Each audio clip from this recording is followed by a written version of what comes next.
ती काय भागीरथी तुला देणार, ती काहीच देणार नाही, नको नको ते बोलू लागला. त्यानं सांगितलं बाबा नाही दिलं तर नको आणू, दिलं तर घेऊन ये, ठीक आहे. आणि काशी तीर्थ क्षेत्रामध्ये आला. आता मला तुम्ही सांगा, काशीला गेल्यानंतर पहिलं मरावं लागतंय, मेल्यानंतर मोक्ष आहे. मोक्ष देऊन उदारा काशी होय कीर, परिवेचने लागे शरीर तिये गावी गा. काशीला गेल्यानंतर मरावं लागतं आणि मेल्यानंतर पुण्य संपादन होतं, त्यावेळेला पुण्यगती प्राप्त होते. तसं पंढरपूरला नाही बाबा. पंढरपूरला गेल्यानंतर नुसतं तुम्ही कलश पाहिला तरी तुम्हाला फल प्राप्त होत आहे. तुका म्हणे मोक्ष देखीला कळस, तात्काला शंकराचा आहे का नाही, अहंकार निघून जातो. ही पंढरपूरची ताकद आहे. आणि काशीला गेल्यानंतर बाबा, एक माणूस काशीला गेला. काशीला गेल्यानंतर 12 वर्ष राहिला. 12 वर्षाचा कालखंड त्याचा निघून गेला. आणि कालखंड निघून गेल्यानंतर त्याच्या लक्षात आलं, मुंबईला माझा मुलगा आहे, मुलाचं काय चाललंय, म्हणून तो निघाला. निघत असताना भागीरथी ओलांडली बाई आणि मृत झाला. तिथे गेल्यानंतर मरण सोसा येत नाही. तिथे भगवंताचं नामस्मरण करावं लागतं. नामस्मरण करत करत मेल्यानंतर त्याला मोक्ष आहे.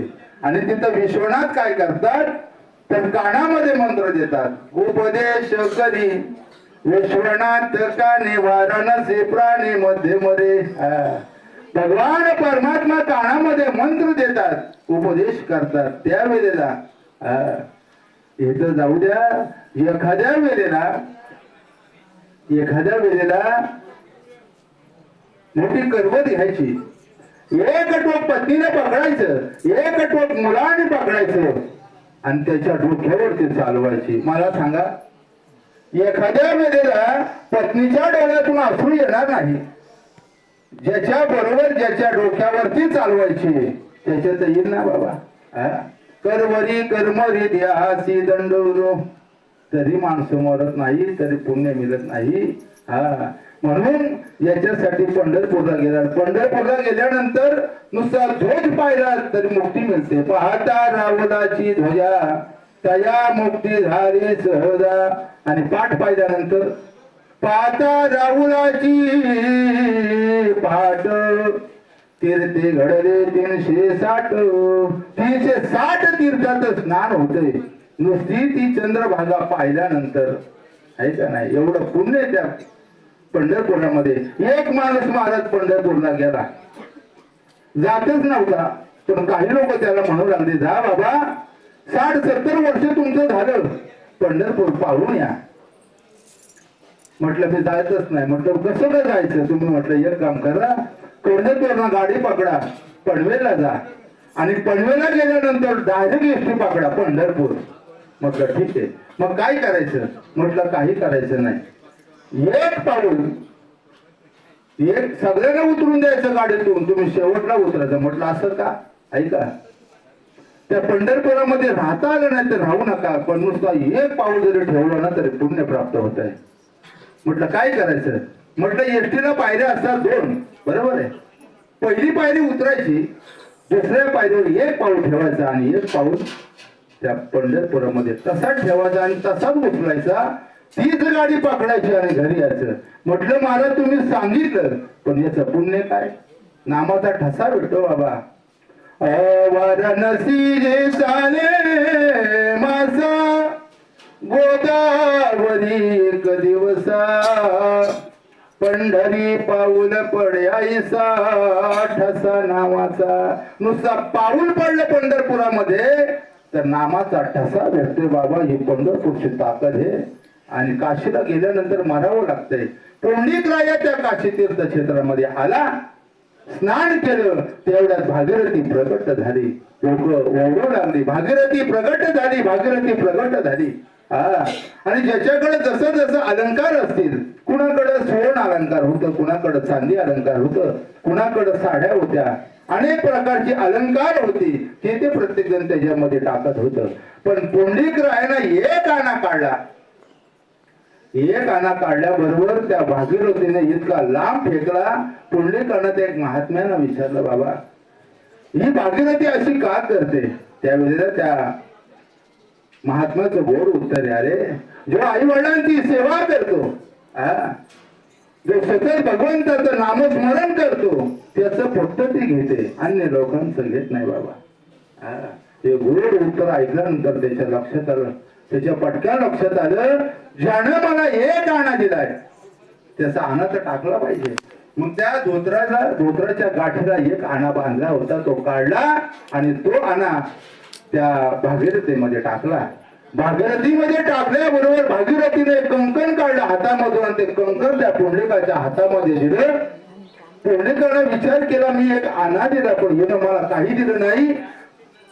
पण त्या रोहिदासानं एक आणा दिला पण तिने हातातलं कंकण काढून दिलंय.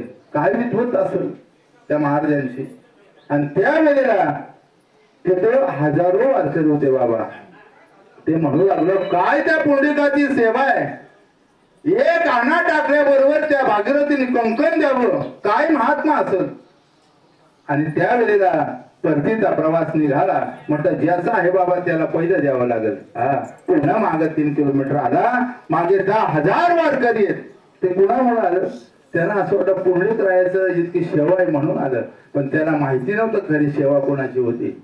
रोहिदासाकडे आलं. रोहिदासाला सांगितलं, बाबा हे तुझं कंकण घे, तुझ्याकडे काय सेवा आहे ते मला सांग. पुंडलिकानं सांगितलं, एवढी एक रात्र येतो, थांब, मग काय आहे ते तुला मी सांगतो. आणि मग त्या गावामध्ये मोठा सावकार होता, त्याच्याकडे ते ठेवलं गेलं आणि सांगितलं, जितकं सामान लागेल माझ्या वारकऱ्यांसाठी तितकं पाठव. आणि मग त्या व्यापाऱ्याने सुद्धा जितकं लागल तितकं दिलं. वारकऱ्यांचं जेवण झालं आणि सर्व वारकरी आशीर्वाद देऊन निघून गेले. आणि मग पुंडलिकानं, रात्रीचा 12चा प्रसंग आहे, त्या पुंडलिकानं पुन्हा विचारलं, ए रोहिदासा, अरे सांग ना बाबा, काय तुझ्याकडे सेवा आहे? त्यानं सांगितलं, बाबा पाठीमागे बघ. ज्या वेळेला त्या पुंडलिकानं पाठीमागं पाहिलं, म्हटलं काय सेवा आहे? आईवडिलांची सेवा. म्हटलं मी आईवडिलांना केवढा त्रास दिला, जरी आईवडिलांना त्रास दिला असेल पण ती सेवा केल्यानंतर भगवान परमात्मा उभा राहतो बाबा. आणि त्याने सांगितलं, तू एक काम कर. त्याच्या लक्षात आलं, त्यानं काय केलं, त्या पत्नीला तशीच खाली ठेवली. पत्नी कोण आहे बाबा? ही माया आहे. या मायेनं या जीवाला जखडलंय. तिला खाली ठेवल्याबरोबर त्यावेळेला आई वडिलांच्या त्या दोऱ्या सोडल्या गेल्या. लाल रुंद झालेले त्यांचे पाय विशिष्ट प्रकारे त्यांनी साफ केलं, त्यांना मलमपट्टी केली. आणि मग त्या रोहिदासानं सांगितलं, बाबा या सेवेसारखी सेवा कुठे नाही, तू कुठे यात्री होण्यामध्ये जा, या आई वडिलांच्या सेवेसारखी सेवा कुठं तुला मिळणार नाही. आणि मग त्यावेळेला पुंडलिकरायानं तिथून निघाला, आई वडिलांना घेऊन पंढरपुरामध्ये आला. आई वडिलांची इतकी सेवा केली, इतकी सेवा केली, त्या भगवान परमात्म्याला द्वारका सोडावी लागली. कुणामुळं? त्या आई वडिलांच्या सेवेमुळं. काही लोक म्हणतात की त्या रुक्मिणी मातेसाठी आला. देव रुक्मिणी मातेसाठी आला नाही बाबा. देव भक्तांच्या जवळच राहतो. म्हणून तर पंढरपूरला गेल्यानंतर दोघं समोरच आपल्याला दिसत नाही आहेत का?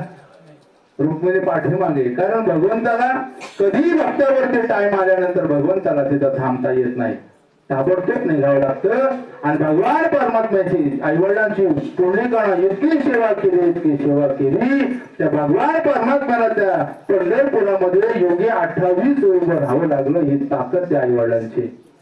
आज या लेकरांनी सुद्धा आई वडिलांची खूपच. अजून मी तुमचे 10 मिनिटं घेतली तर चालतील का? चालेल ना? अहो वडील आणि मुलाचं नातं सांगतो. काय प्रेम करते, काय प्रेम करतो बाप मुलीवर बाबा, तुम्हाला प्रत्येकाला माहिती आहे. अनेकच मी प्रवचन ऐकले, कीर्तन ऐकले, पण तुम्हाला एक दृष्टांत सांगून जाईल. ज्या वेळेला जगद्गुरु तुकोबरायांची कन्या भागीरथी, ऐका, बाप कसाही असू द्या, त्याची फाटकी जरी कपडा असतील पण तुम्हा लेकरांना त्या बापाने कधी फाटके कपडे घालायला दिले नाही बाबा. अहो एखाद्या वेळेला 8-8, 10-10 घंटे काम करणारा बाप ज्या वेळेला ओव्हर टाइमला थांबतो त्यावेळेला त्याला मिळणारा तो वडापाव असेल, तो वडापाव सुद्धा स्वतः खात नाही, तो लेकरांसाठी घेऊन येतो. त्याचं नाव आहे बाप. बापाबद्दल किती सांगावं बाबा. अनेक साधू संतांनी बापावरती किती सांग. माय बाप केवळ काशी तिने नलावे तीर्थाशी. आई वडिलांसारखी पुण्य नाही बाबा. आणि ज्या वेळेला भागीरथीला त्याच्या बापाची आठवण झाली, भागीरथीला बापाची आठवण झाल्यानंतर भागीरथी रडू लागली. रडत असताना तिनं टाळू सोडला. बाबा गेले कवुल्या गावा भागीरथी करी धावा. ज्यावेळेला रात्रीचं भजन असतात त्याला गोड गायला भेटताय. ज्या वेळेला बाबा तुम्ही कुठल्या गावाला आहेत मला सांगा बाबा. इतकी वर्ष झाली बाबा तुम्ही